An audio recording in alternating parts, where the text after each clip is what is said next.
À l'été 2009, Peugeot lançait son 3008 basé sur une plateforme de 308.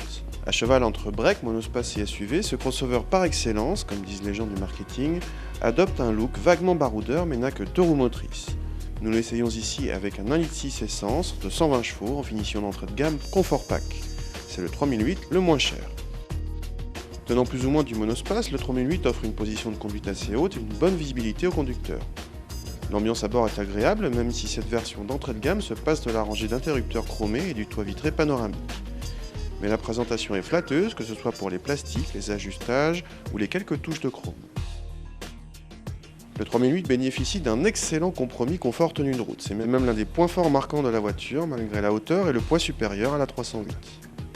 La direction et la boîte sont agréables et seul le moteur est à la peine, notamment en reprise.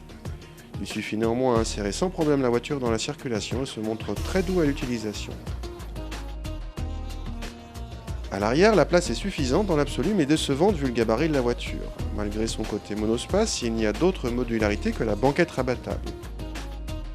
2 trappes de rangement sont quand même présentes au pied des passagers. Sur cette version d'entrée de gamme, les vitres arrière sont manuelles et les tablettes aviation brillent par leur absence. Le coffre a la particularité de s'ouvrir en 2 parties. Sur la partie basse, vous pouvez poser jusqu'à 200 kg.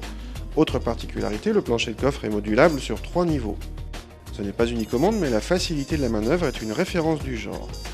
Le plancher plat avec la banquette ne s'obtient que lorsque le plancher est en position moyenne. Malgré ou grâce à un positionnement à cheval entre plusieurs segments, le 3008 connaît le succès. Ses qualités dynamiques n'y sont sans doute pas étrangères, de même que sa qualité de présentation flatteuse, y compris dans cette version d'entrée de gamme. Le petit 1,6 litre essence ne rend pas ce 3008 sous-motorisé, mais le prive d'agrément mécanique sans le rendre frugal.